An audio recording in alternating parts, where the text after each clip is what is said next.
விவசாயிகளை தொடர்ந்து வஞ்சிக்கும் தாவேக அரசை கண்டித்து திமுக சார்பில் ஆகஸ்ட் 3 தஞ்சாவூரில் ஆர்ப்பாட்டம் நடைபெறும் என திமுக தலைவர் மு.க.ஸ்டாலின் அறிவித்திருக்கிறார். கூடுதல் விவரங்களை செய்தியாளர் மாணிக்கம் வழங்க கேட்கலாம். மாணிக்கம், திமுக சார்பில் தற்போது ஆர்ப்பாட்டமானது அறிவிக்கப்பட்டிருக்கிற நிலையில் இது தொடர்பான விவரங்களை பதிவு பண்ணலாம். புதிதாக அமைந்திருக்கக்கூடிய தாவேக அரசுக்கு 6 மாத காலம் அவகாசம் வழங்குவோம். அதே நேரத்தில் தமிழ்நாட்டு மக்களுக்கும் நலனுக்கும் ஒரு பிரச்சனை என்றால் அதற்காக போராடவும் திமுக தயங்காது என திமுக தலைவர் மு.க.ஸ்டாலின் இந்த அரசு பொறுப்பேற்பதற்கு முன்பாகவே தனது வாழ்த்து செய்தியுடன் சேர்ந்து இதையும் தெரிவித்திருந்தார். இந்த சூழலில் இந்த ஆட்சி அமைந்து 3 மாதங்களுக்குள் முழுமையாக முடியவில்லை. அதற்குள்ளாக திமுக விவசாயிகளுடைய நலனுக்காக போராட்டத்தை அறிவித்திருக்கிறது. திமுகவின் இளைஞரணி செயலாளர், திமுகவின் சட்டமன்ற குழு தலைவர், தமிழ்நாடு சட்டமன்ற எதிர்க்கட்சி தலைவர் உதயநிதி ஸ்டாலின் தலைமையில திமுகவினர் வரக்கூடிய ஆகஸ்ட் 3 டெல்டா மாவட்டங்களை ஒன்று திரட்டி விவசாயிகளுக்காக தஞ்சாவூர்ல மாபெரும் கண்டன ஆர்ப்பாட்டம் நடத்த உள்ளதாக திமுக தலைவர் மு.க.ஸ்டாலின் அறிவிப்பை வெளியிட்டிருக்கிறார்.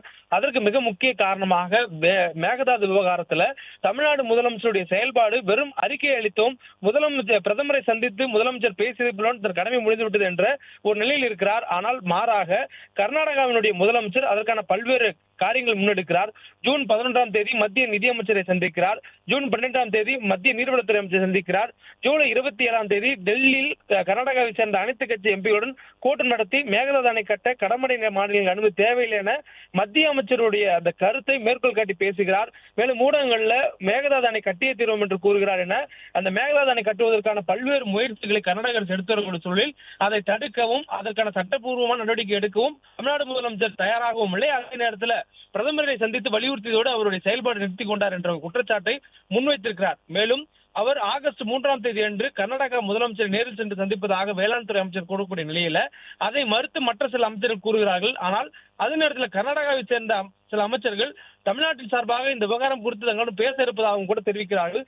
இதுபோல் முன்னுக்கு பின் முரணான ஒரு தகவல்களை தமிழ்நாடு அரசிடம் இருந்து எதிர்பார்க்கக்கூடிய சூழல்ல அவர்களுடைய வெளிப்படைத்தன்மை இல்லாத ஒரு அரசாக இருப்பதனால் அதனை கண்டித்தும், அதே நேரத்தில் குறுவைக்கான சாகுபடிக்கு இந்த ஆண்டு தண்ணீர் போதுமான இல்லாதனால் அணை முறிய அளவில் திறக்கப்படாதனால விவசாயிகள் பெரும்பாலும் டெல்டாவில் பாதிக்கப்பட்டிருப்பதாகவும், அதுவும் குறிப்பாக கடந்த ஆண்டு 6.5 லட்சம் ஏக்கர்ல குறுவை சாகுபடி நடந்த நிலையில இந்த ஆண்டு வெறும் 1.5 லட்சம் ஏக்கர்ல தான் சாகுபடி நடைபெறுவதாகவும், இதனால் 2500 கோடி ரூபாய் அளவுக்கு இழப்பு ஏற்படுவதாகவும் திமுக தலைவர் மு.க.ஸ்டாலின் அவருடைய அறிக்கையில் குறிப்பிட்டிருக்கிறார். மேலும் பாதிக்கப்படக்கூடிய 14 லட்சம் விவசாயிகளுடைய வாழ்வாதாரத்தை பாதுகாக்க ஏக்கர் ஒன்றுக்கு குறுவை நிவாரணமாக 25 ரூபாய் வழங்க வேண்டும் எனவும், காப்பீட்டு திட்டத்துக்கான பிரீமியம் தொகையை அரசே செலுத்தி முழு காப்பீட்டு கிடைக்க வழிவகை செய்ய வேண்டும் எனவும், சம்பா சாகுபடிக்கான மறுமுதலீடாக விதை, உரம், பூச்சிக்கொல்லி என இடுபொருட்கள் மானியமாக வழங்க வேண்டும் எனவும் வலியுறுத்தியும், அதே நேரத்தில் தொடர்ந்து விவசாயிகளுடைய கடன் தள்ளுபடியை தாவேகாவுடைய தேர்தல் வாக்குறுதிகளை கொடுத்தது போல் நிறைவேற்றாது கண்டித்தும் வரக்கூடிய ஆகஸ்ட் 3 தஞ்சாவூர்ல பனகல் கட்டடம் அருகில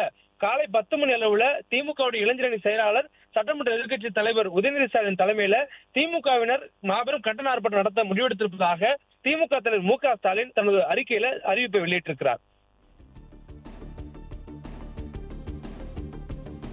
விவரங்களுக்கு நன்றி மாணிக்கம்.